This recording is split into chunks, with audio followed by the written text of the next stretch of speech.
Hello, my name is Kat Clark. I will be the host for the Career Ready by Alumni webinar series. I'm a proud Mohawk alumni. I'm a graduate of the television broadcasting program, and I am the current vice chair on the Alumni Advisory Council. Today's webinar series is part of this career webinar series. It's all about resume tips and tricks. And the webinar series will be taking place every Tuesday at 12:30 until June 23rd. So lots of great opportunities for you to join us and get ready for life after Mohawk. With us today, we have Trent Jarvis. He is one of Mohawk's co-op specialists. Trent, please tell us a little bit about yourself. Well, good afternoon, everybody. It's a pleasure to be with you. I'm always glad to share any of my knowledge, any experience, that kind of thing. Some might be really valuable to you, others not so much. But if you know anything about, if you've taken a look at the introduction there or the screenshot of Kat and I, you'll see that I'm a graduate of 2009. So you might be looking at the image and the date going, wait a minute, this dude doesn't match with this date. Well, I started the program at Mohawk long before 2009, but I was only taking basically a course a semester, so it took me quite some time to complete. So I graduated from Business Marketing Co-op in 2009. I've been at Mohawk College for a very long time, 35 years. But anyway, in that time, I've tried to create my own job path. So to that end, I've had 13 different jobs at the college. The one I'm in right now is a co-op specialist for architectural technology as well as justice studies programs. I've been in that for about 10 of those years. I have three children. They're all Mohawk grads, so you get an idea of where we're at there. My wife works in government and she's a community advocate. And again, you know, I like to think that I've created some of my own path along the way. And of course, these days, I know how to survive working from home, but I'm also learning how to thrive. So hopefully throughout these webinar series, you'll have an opportunity to do the same as well. But remember, every single day, best advice I could give, whether it's resumes or otherwise, is at the end of the day, have enough energy left over for yourself. It's a little bit about me. Thanks, Kat. Very good tip. Thank you, Trent, and thank you for joining us today. We will head right to our first question. Now, resumes can be very overwhelming when you sit down to really start writing them. How do you tell students to get started on such an endeavor? Yeah, it's an inward search, no question about it. And it can be a little bit daunting. So what I recommend students do is really take a look at their own knowledge base, like try and understand what their own knowledge base is all about and know what you're applying for. Every single resume should be unique to the job you're applying for, unless it's a site where they say, upload your resume and we'll try and make it, get a hit for you here and there. That's one thing. But if you do individual job search, each resume should be slightly differently nuanced in order to be attracted to that particular position. And know your interests. Know a little bit about the organization that you're applying to before you even get started. Excellent. What would you say are the most important elements to include in a resume?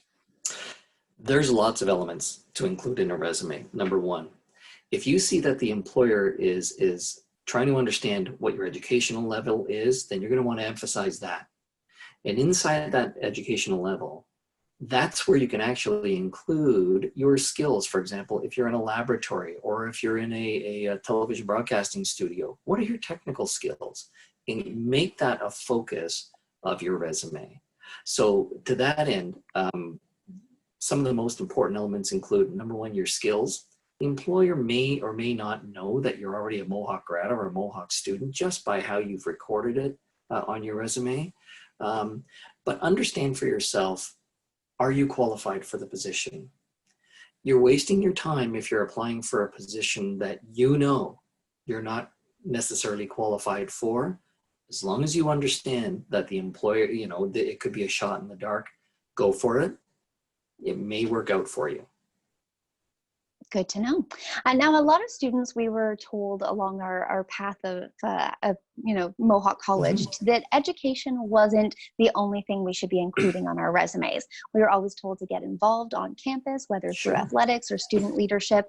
What do you think is the best way to display those extracurriculars on a resume?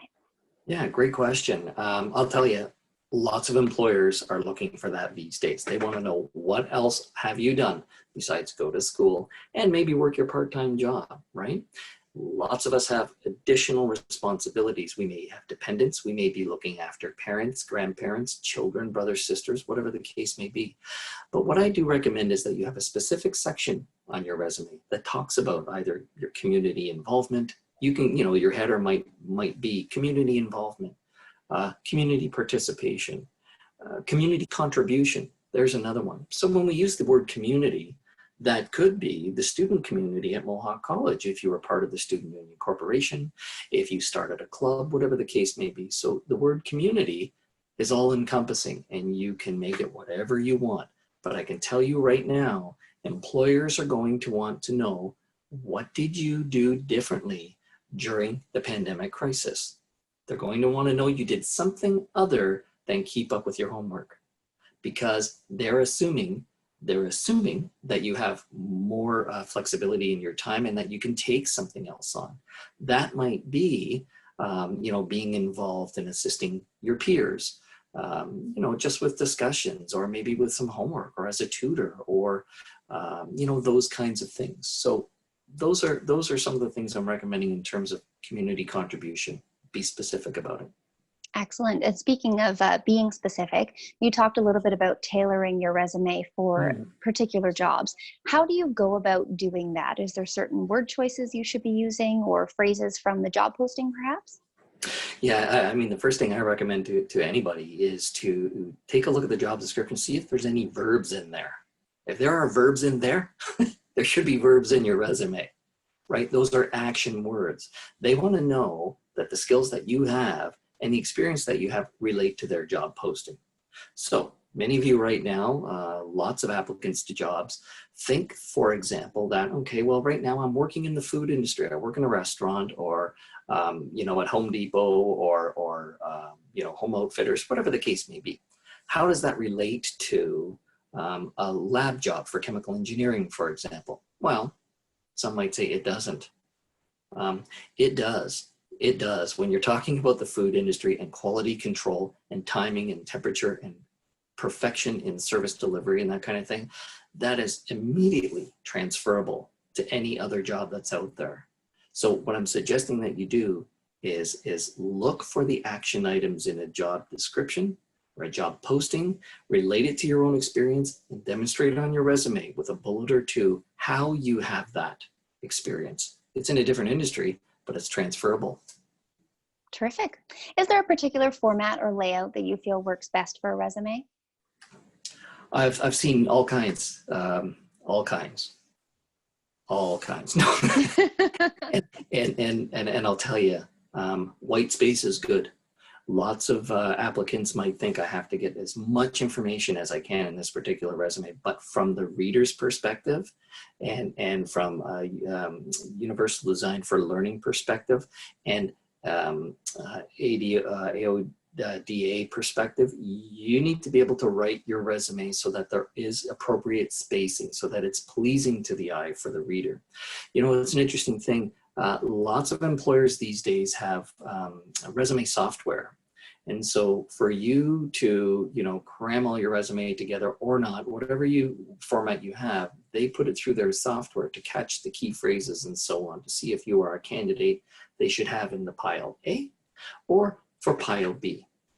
So what I'd recommend is that whatever format you're using, be consistent. So for example, if you're applying to a job where there is a cover letter, resume, and references required, each of those are 3 separate documents. If your header is centered on the cover letter, it should be centered on the resume. It should be centered exactly the same way on your references sheet.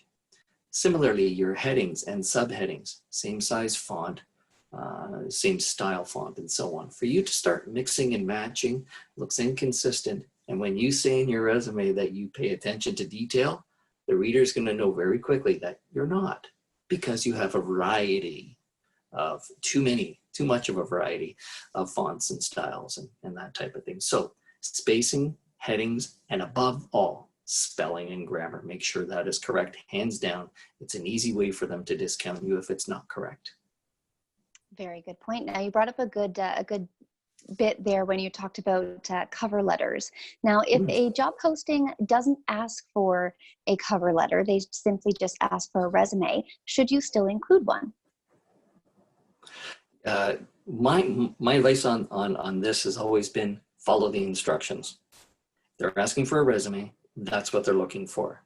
If you include a cover letter thinking, yeah, but I want them to know a little bit more about me compared to another candidate, it shows motivation. It shows that I'm genuinely interested. Number one, they're probably not going to look for it. Otherwise, they would have asked for it. Number two, you didn't follow the instructions. So if they're asking for a resume only, my recommendation is you submit resume only, because there's some key things that they're looking for. And for it to be intertwined within the other components of your cover letter might not do you justice. So follow the instructions. If it's resume only, resume only. Very good point. Now, you've made a lot of good points here, but could you narrow them down to just the top 3 things to remember when writing a resume? Yeah, sure. Number one, flatter the employer. And you can do that this way.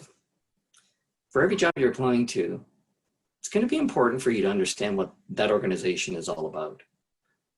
The About tab on a website tells you a little bit about the organization. It might talk about the mission, the vision, the values of the organization. And for you to have a reasonable understanding of what that organization's values are all about, that might help you construct your own resume. Furthermore, there might be some language on their website and in their own description that you're familiar with and you're comfortable with and that you can intertwine within your own resume. However, for you to simply cut and paste language from a website into your own resume is not going to be sufficient. You have to believe it. You have to feel it. So number one, know about the organization before you apply. Number two, tell the truth. Tell the truth for sure. You have nothing to lose by telling the truth. The truth is easy to remember. It's easy to regurgitate at an interview. And it makes you appear a lot more confident when you're talking about something that you really believe in. And I would say finally, less is more. So whereas some students are thinking, I want to put as much as I can in my resume, I would suggest that less is more, and that every point you have needs to be a meaningful point. No repetition. They don't want to know, what your previous jobs, the types of things you did, what you were responsible for. They want to know what you did to make an impact. That's the difference between a quality resume and a run-of-the-mill resume. Very, very good points all around. I love those, and I might be using them myself. Now, obviously you've been so helpful today, but if people want one-on-one help, if they're looking for more information on where they can get help with their resume building at Mohawk, is there somewhere that they can go to get assistance? Yeah, there's a few different locations that I would advise. Number one, if you're a co-op student at Mohawk, not just because I work in the co-op department, but if you're a co-op student at Mohawk College, contact your co-op specialist. You can find that at mohawkcollege.ca/co-op, no hyphen. Individuals such as myself are responsible for very specific academic areas. So we're in touch with those employers. We know what they're looking for. We can assist you in portraying yourself effectively on paper. Secondly, if you're a student at Mohawk, another work integrated learning type of course, if you have experiential learning built within your course, while right now the college has sort of put the brakes on work integrated learning, sort of unpaid experience, we anticipate that coming back at some point. So your field placement specialist would be ideal there, if not your program coordinator, but field placement specialist. Finally, an excellent resource within the college if you're a current student or relatively recent grad. I think there's a statute of limitations on the grad part, but the student and graduate employment website at Mohawk. And I think I may even have it here. Forgive me for one sec. I hope you don't see something you shouldn't. And now it's not here, so I'm going to unload it. Student and graduate employment at Mohawk College. Okay, search that one out on your own computer. You can make an appointment, one-on-one consultation. There's a ton of tips on that particular site to help you organize a resume, prepare a portfolio, practice an interview and things like that.